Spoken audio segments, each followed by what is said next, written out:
তুমি কিন্তু দিন দিন অনেক হিংস্র হয়ে যাচ্ছ। তুমি ওটা তাকে দিয়ে দিলেই পারতে।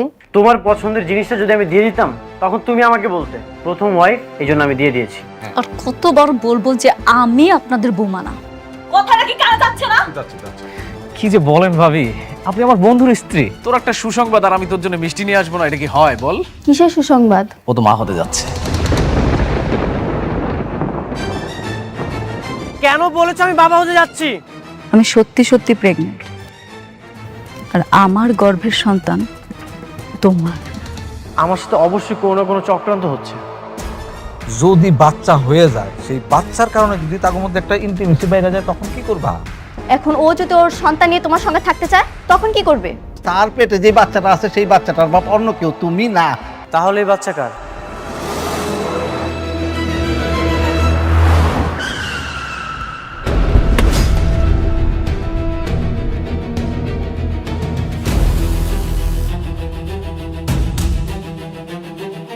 আপনার মেয়ে কোথায়? বাবা তুমি কেন? ও ও তো অফিসে গেছে। অফিসে গেছে নাকি অফিস নামে কোনো ক্লাবে গেছে? কি কইতাছে সব? আপনার মেয়ে যেমন চরিত্রহীন নষ্ট একটা মেয়ে, সেটা আমার কখনোই জানা ছিল না। এরকম নষ্টামি করে কান্নাকার বাচ্চা আমার নামে চালিয়ে দিচ্ছে। খবরদার! আমার মেয়ে কোনো খারাপ মেয়ে না। আমার মেয়েরা তুমি চিনো না? ভুল চিন্তাম আমি। একটা মেয়ের চরিত্র যে এতটা খারাপ হতে পারে সেটা আমি কখনোই কল্পনা করতে পারিনি। এর ফল ওকে ভোগ করতেই হবে। বাবা, তুমি মনে হয় ভুল করতেছ। হ্যাঁ, আমি ভুল ছিলাম। এতিম তো, ছোটবেলা থেকে আমি আমার বাবা মার আদর পাইনি, কিন্তু আমি আপনাদেরকে পেয়েছিলাম। আপনাদেরকে আমি আমার আপন বাবা মার মতো পেয়েছিলাম, কিন্তু আপনাদের পরে আর কখনোই কাউকে আমি আপন ভাবতে পারিনি। সেই আপনারা আমাকে এমন ভাবে আঘাত করলেন যে এই ক্ষতটা কখনোই ভালো হবার নয়। এখন আমি খুবই স্পষ্ট, এই সব কিছুর সাথে আপনারা দুইজন জড়িত। আপনারা আপনার মেয়েকে দিয়ে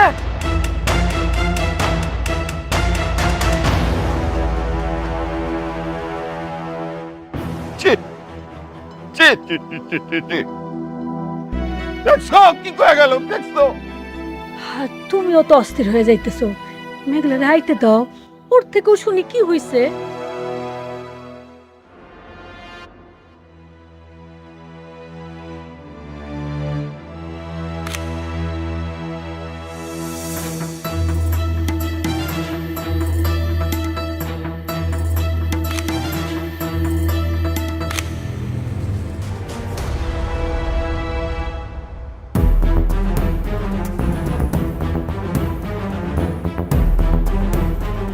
কি করছিলে তুমি? কিছু না স্যার। আরে এটা তো দেখি অনেকের নাম্বার। হ্যাঁ, তাহলে এতদিন তুমি আমার সব তথ্য অনেককে দিচ্ছিলে? হ্যাঁ, মানে স্যার, আরে নিমকারাম, আমার অফিসে চাকরি করে সংসার চালাচ্ছ আর আমারই ক্ষতি করতেছ। এই বেবিটা আমার সাথে করতে পারলে তুমি? ভেবেন তো আপনিও। আমার বন্ধুর সব সম্পত্তি আপনি বের দিয়েছেন। কে তোর বন্ধু? অনেক।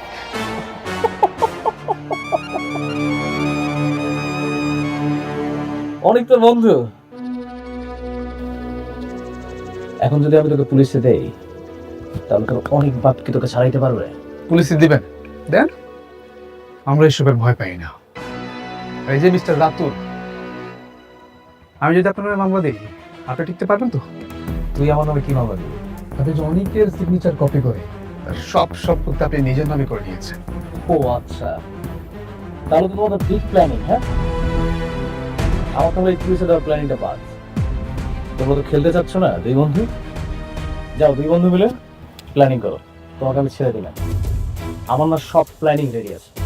আমি দেখবো তোমরা আমার কি চেপতে পারে। রাতুল,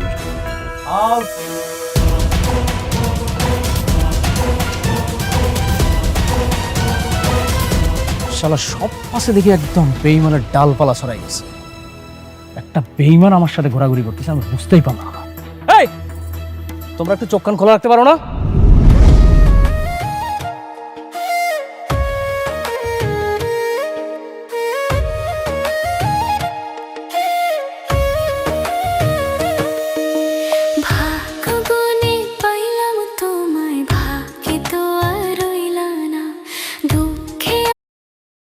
ম্যাডাম, আমাদের যে এই প্রজেক্টের এখানে যে টোটাল বিল দেওয়া আছে সেটা আপনার প্রায় 10,000 কোটি টাকা। মেঘলা, আমরা আমি মেঘলার সাথে দেখা করতে চাই। যাবে না, ম্যাডামের অনুমতি নিতে হবে। না, আমি ভিতরে যাব। আমি মেঘলার সাথে কথা বলতে চাই। কি ব্যাপার, আপনি অনুমতি ছাড়া প্রবেশ করলেন কেন? কেন ডিস্টার্ব করলাম নাকি? দেখুন, আপনার নিজেরও একটা অফিস আছে। আপনি ভালো করে জানেন যে এরকম একটা অফিসে অনুমতি ছাড়া প্রবেশ করাটা অভদ্রতা। আমি মেঘলার সাথে কথা বলতে এসেছি। এখান থেকে যাওয়ার সময় না হয় আপনাকে আমি সরি বলে যাব। কি বলতে চাও তুমি, বলো। তুমি যে এতটা নিচে নেমে যাবে আমি এটা কখনোই কল্পনা করতে পারিনি। কি করছি আমি? কি করছি তাই না? আমি তোমার জন্য কি করি না? আমার অর্থবিত্ত সবকিছু ছিল। আমি কোটিপতি ছিলাম। তোমার মতো গরিব ঘরের মেয়েকে আমি বিয়ে করেছি। তোমার প্রতিটা বিপদে আমি ছায়ার মতো পাশে ছিলাম।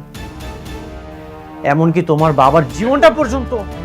আপনি ঘুরিয়ে পেঁচিয়ে কথা না বলে আমার ম্যাডাম কি করেছে সেটা বলুন। হ্যাঁ, কও আমি কি করছি, আমি সেটা শুনতে চাই, কও। আমি তোমার হাজবেন্ড। আমি তো জানি এই গর্ভের সন্তানটা আমার না। তাহলে সন্তানটা কার?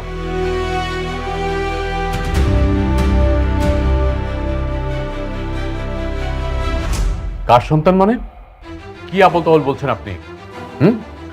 চোখের সামনে একটা মানুষের চরিত্র কলঙ্ক লাগিয়ে দিচ্ছেন। এই প্রশ্নটা আমাকে না করে মেঘলাকে এই প্রশ্নটা করে। চরিত্রহীনকে চরিত্রহীন বলবো না তো কি বলবো? নাকি মডার্ন ভাষায় অন্য কোনো নাম আছে? কি বলতে চাও তুমি, স্পষ্ট করে বলো। আমি ডিভোর্স চাই।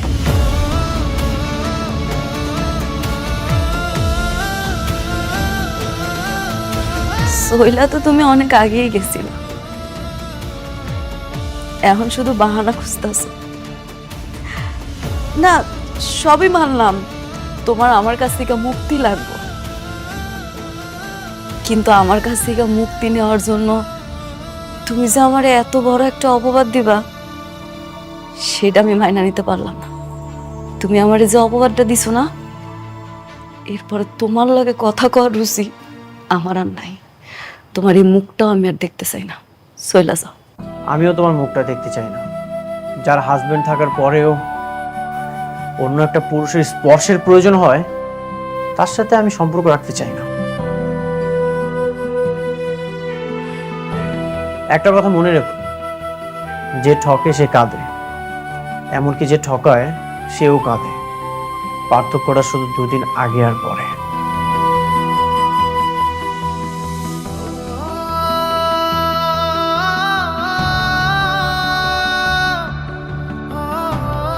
ম্যাডাম, আপনি শান্ত হন। ওনার কথা আপনি কিছু মনে করেন না, আপনার মনকে শক্ত করুন।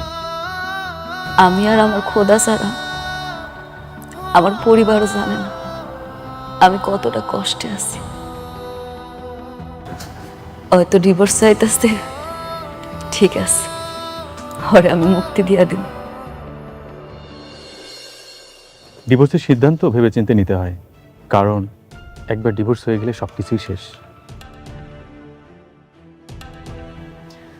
আমি সব ভাইবা চিন্তায় সিদ্ধান্ত নিয়েছি, আমি আর সংসার করব না। মারে, এই পাগলামি করিস না। এই মাইয়া মানুষের সংসার যদি একবার ভাঙ্গা যায়, সেই সংসার আর জোড়া লয় না মা। আব্বা, তুমি এখন কি চাও? আমি গিয়ে ওর পায়ে ধরি?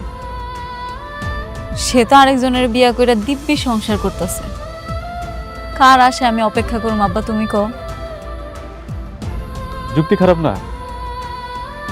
তার মানে ডিভোর্সের সিদ্ধান্ত ফাইনাল, তাই তো? হ, আপনি সবকিছু রেডি করেন। ও মা, এই তোর পেটের সন্তানটার কথা একবার চিন্তা কর। ওই দুনিয়াতে আসার আগেই ওর বাপের তুই তালাক দিয়ে দিবি? আপনি প্রেগনেন্ট? এ কথা তো আগে বলেননি। প্রেগনেন্ট অবস্থায় ডিভোর্স হয় না। হবে না? কেন হবে না? কারণ এটা নিয়ম নেই। স্ত্রীর গর্ভে যদি সন্তান থাকে, সন্তান প্রসবের আগে ডিভোর্স হয় না। এটা কেমন কথা? পেটে সন্তান থাকলে মানসিক যন্ত্রণা নিয়ে হইলেও স্বামীর লগে সংসার করতে হইব? আপনি আপনার মতো থাকেন, কিন্তু যেটা নিয়মে নেই সেটা করতে পারবো না। আমার স্বামী আমার পেটের সন্তানটারে স্বীকার করব না, একটা মায়ের কাছে এটা কত বড় অপমান সেটা আপনি বুঝেন? আর তাছাড়া আমার সন্তানটা বড় হইয়া কি পিতৃ পরিচয় দিব কোন? এমন একটা মানুষের সাথে কেমনে সম্পর্ক রাখবো আপনিই কোন? শর্মা, আমরা সবাই মিলা জামাই বাবাজিরে হাতে পায়ে ধরি। আমার মনে হয় আমাকে কথা সে ফেলতে পারবো না। তবুও মা তুই তালাক দিস না। আম্মা, তোমরা এগুলা কি কইতাছো? কেন হাতে পায়ে ধরতে যাইবা? আমি বারবার কইতাছি আমি সংসার করুম না। সন্তানের স্বীকার করবে না কেন? এটা কি মগের মূল্য নাকি? আপনি যদি 100% নিশ্চিত থাকেন মামলা করেন। মামলা করমু? অবশ্যই করবেন, কারণ তার জন্ম দেওয়া বাচ্চা যদি স্বীকার না করে তাহলে আপনার বাচ্চা বড় হয়ে কি পরিচয় পাবে? মানুষ তো একে খারাপ চোখে দেখবে। কি কোন এটা? এই স্ত্রী হয়ে স্বামীর বিরুদ্ধে মামলা করব? হ্যাঁ আব্বা, উনি একদম ঠিক কথা কইছে। আমি মামলা করব। আমি আমার সন্তানের পিতৃ পরিচয় আদায় করেছি। থানায় গিয়ে মামলা করেন। মামলা যদি কোর্টে যায় তারপরে আমি আসি। আপনি সব ব্যবস্থা করেন, এর জন্য যা যা লাগে সব করতে রাজি আছি। ঠিক আছে, আল্লাহ হাফেজ।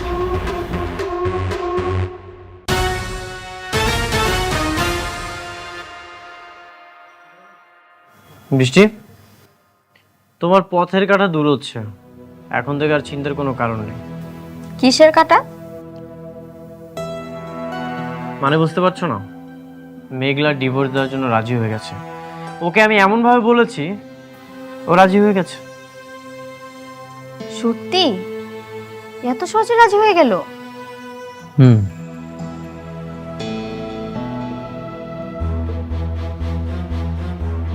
সাবির, কি অবস্থা? অবস্থা ভালো না। কেন, কি হয়েছে? আজকে ডকুমেন্ট পাঠাতে গিয়ে রাতুল কাছে ধরা পড়ে গেছি। সে জেনে গিয়েছে আমি তোমার লোক। কি বলতেছো? শিট, এখন কি হবে? আমি বুঝতে পারছি না এখন আমি কি করব। ঠিক আছে, ও যেহেতু জেনেই গেছে তাহলে তো আর কিছু করার নেই। খেলাটা এখন অন্যভাবে খেলতে হবে। তুমি এখন থেকে আমার সাথেই থাকো। ঠিক আছে, আমি তোমার পাশে আছি। আরে এটা তোমরা সমাধান করে ফেলো না, সব কিছুর জন্য আমারে ফোন করলে হবে? হ্যাঁ, রাখো ফোন, রাখো। স্যার, আসসালামু আলাইকুম। ওয়ালাইকুম আসসালাম, বসেন। কি দরকার বলেন। স্যার, আমি আমার স্বামীর বিরুদ্ধে মামলা করতে চাই। স্বামীর বিরুদ্ধে? কি স্ত্রী নির্যাতন নাকি দেনমোহরের টাকা, কোনটা? না না, এগুলা কিছু না। আমার সন্তানের অস্বীকার করতেছে, সেই জন্যই মামলা করব। সন্তান স্বীকার করতেছে না? সে কি খুব বড় লোক, টাকা পয়সা আছে? অনেক বড় লোক, টাকা পয়সা আছে। বুঝছি, এরকম মামলা অহরহই আসে।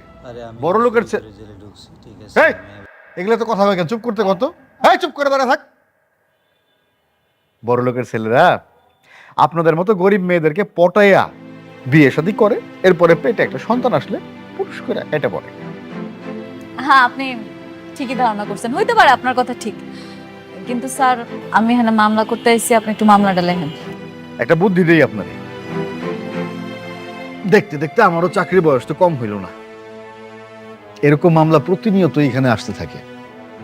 আজকে আপনি মামলা করে যাবেন, কয়দিন পরে দেখা যাবে স্বামীরে বগল দাবা করে আমার কাছে আসছেন, আইসা বলতেছেন, স্যার আমি ভুল করে মামলাটা করে ফেলাইছিলাম, এখন মামলাটা তুলে নিতে চাই। এগুলা অসংখ্যবার ঘটছে আমার সাথে। তাই বলি কি, তার সাথে সমঝোতা করে ফেলেন, মামলা করে কোনো লাভ নাই, মিটে যাবে। স্যার, আমি বুঝতে পারছি আপনি যেটা বলছেন, কিন্তু আমি সমঝোতা করতে আসি নাই স্যার। আমি আমার সন্তানের অধিকার চাই, আর সেই অধিকার আদায়ের জন্য যা যা করা লাগে আমি সব করব। আপনি দয়া করে মামলাটা লেখেন। বুঝে না,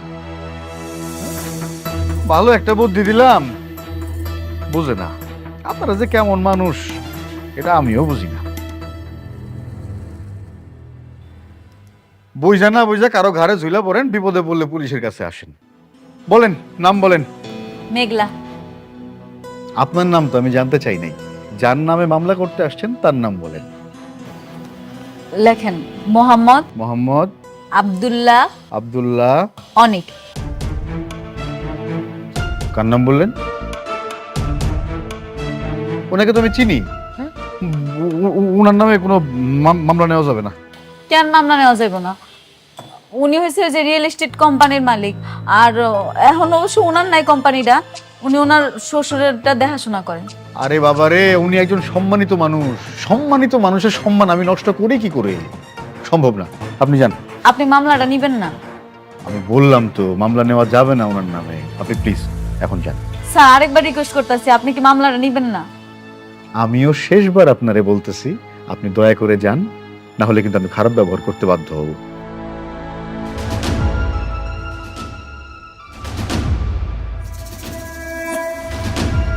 ওরে বাপরে, কার নামে মামলা করতে আসছে? কি হলো? আপনি আবার কারে ফোন করতেছেন? স্যার আমার 2 মিনিট সময় দেন, আসলে আপনি বুঝতে পারবেন। Hello manager uncle.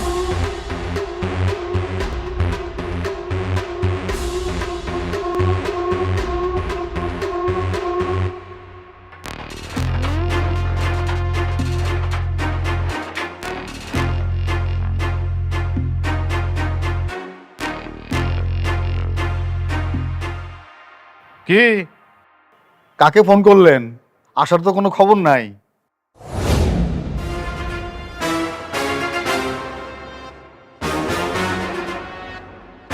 কি হয়েছে অফিসার? স্যার, আপনি ম্যাডামের সাথে খারাপ ব্যবহার করছেন কেন? আপনি ওরা মামলা নিচ্ছেন না কেন? স্যার ম্যাডাম মানে আমি ঠিক বুঝলাম না স্যার। আপনি মানে আপনার মতন একজন মানুষ এরকম ফকিন্নি মার্কা একটা মেয়েকে ম্যাডাম বলবে, আমার ঠিক মাথায় ঢুকছে না। আপনি জানেন উনি কে? না। উনি শালিমার বিল্ডার্স গ্রুপের একমাত্র উত্তরাধিকারী। শালিমার গ্রুপের বর্তমান মালিক মিসেস শালিমার চৌধুরী। আপনি তার সাথে খারাপ ব্যবহার করছেন। কি বলছেন স্যার? শালিমার গ্রুপের মালিক, সে তো হাজার হাজার কোটি টাকার মালিক। এইরকম পোশাক আশাক পরে থাকবে? নিজের মুখে বললো যে বস্তিতে থাকে, সে কিনা শালিমার গ্রুপের মালিক। স্যার আমার বিশ্বাস হচ্ছে না। সেটা জেনে কি আপনার তো কোনো দরকার আছে? না। এখন বলুন আপনি ম্যাডামের কেসটা নেবেন কিনা? অবশ্যই অবশ্যই স্যার, আপনি যেহেতু বলছেন অবশ্যই নেব। প্লিজ বসুন। বসুন ম্যাডাম। স্যার শুধু কেস নেব বিষয়টা তা না, ওনার অভিযোগ যদি সত্য হয় তাহলে স্যার আসামিকে ধরার ব্যবস্থা করব, যথাযথ শাস্তির ব্যবস্থা আমি নিজ দায়িত্বে করব, কথা দিচ্ছি স্যার। Thank you officer. তাহলে সেটাই করেন। উনি আমার সন্তানরা অস্বীকার করছে, তার বিরুদ্ধে আপনি মামলা লেখেন। জি, আপনি কাইন্ডলি পুরো নামটা আবার একটু বলুন। আমার নাম নাকি ওনার নাম? যার নামে মামলা করবেন তার নাম লেখেন মোহাম্মদ আব্দুল্লাহ অনিক। ঠিকানাটা একটু বলুন। ঠিক আছে। Thank you officer. আর আমরা এটা দ্রুত অ্যাকশন চাচ্ছি। জি sir, as early as possible আমি ব্যবস্থা নিচ্ছি। I will try my level best. Thank you officer. চলো ম্যাডাম। চা খান একটু। Thank you ma'am. চলো।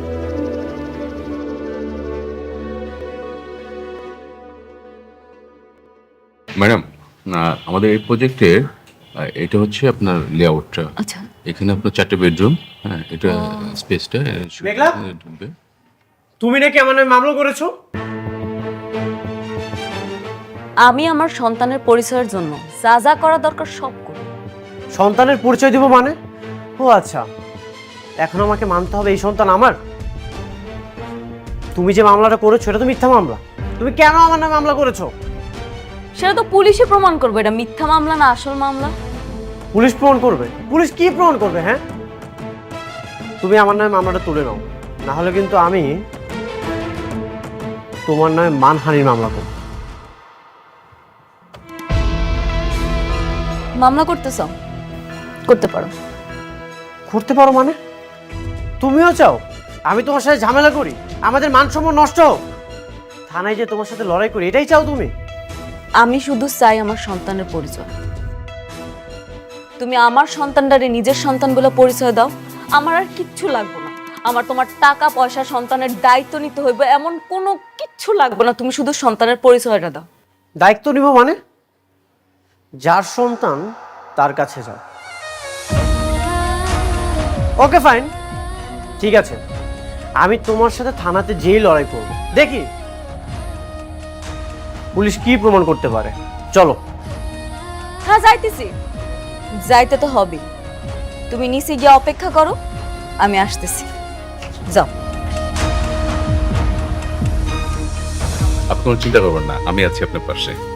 ঠিক আছে, আপনি থাকেন, আমি যাইতেছি। জি please. Uncle, aunty, uncle, aunty আপনারা কোথায়? এই শান্তা। রাতু, তোমাকে এত খুশি দেখাচ্ছি কেন? আরে তার আগে বলো যে আঙ্কেল আন্টি কোথায়? এই তো আমরা। কি ব্যাপার বাবা, এই তো খুশি? আঙ্কেল আন্টি আপনারা তো খেলা জমিয়ে দিয়েছেন একদম। কিসের খেলা? আপনাদের কথা বিশ্বাস করে অনিক আর ওর বউয়ের মধ্যে ঝগড়া লেগে গেছে। অনিকের বউ এখন নিজে থেকে ওকে ডিভোর্স দিতে চেয়েছে। সত্যি? হ্যাঁ। তাইলে তো আমার কষ্ট সার্থক হইছে। ইস রে, কত যে মিছা কথা বানায় বানায় কইছি। অনিক এখন চাইলেও আর আমার প্রজেক্টটা দায়িত্ব নিতে পারবে না, কারণ ওর বউয়ের সাথে এখন ওর সম্পর্কটা একদম যুদ্ধের মতো। এই যুদ্ধটা দীর্ঘায়িত হোক, অনেক বড় হোক। আপনি এমন দোয়া করেন যেন এটা টু বি কন্টিনিউ হয়। একদম একদম একদম একদম। আন্টি অনেক প্রেশারের মধ্যে, শরবত খাবেন না খুশিতে? যা নিয়ে আসেন তাড়াতাড়ি, আমরা একটু বসি। বসো।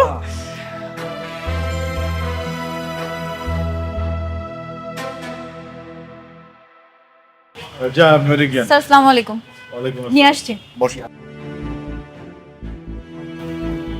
বলেন। স্যার, আমার নামে মিথ্যা মামলা করা হচ্ছে। এই বাচ্চাটা আমার না।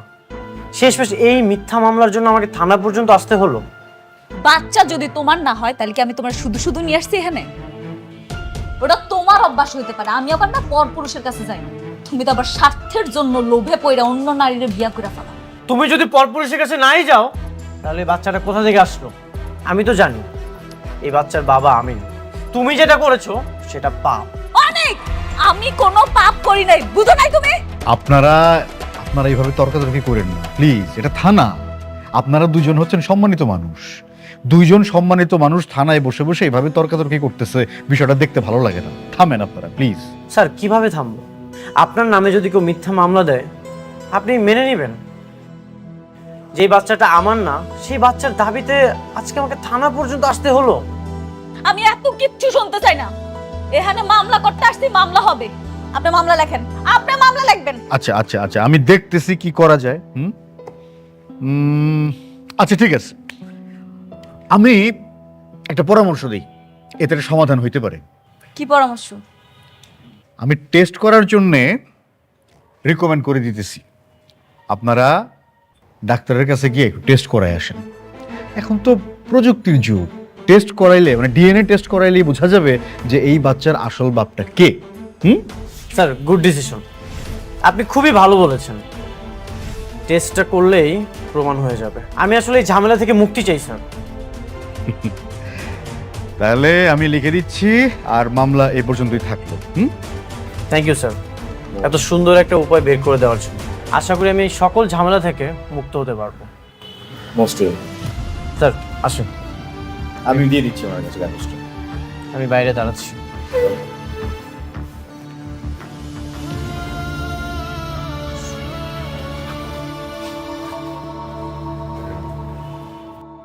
আপনারা হইলেন বড়লোক মানুষ, নানান জায়গায় আপনাদের চলাফেরা, নানান মানুষের সঙ্গে মেলামেশা।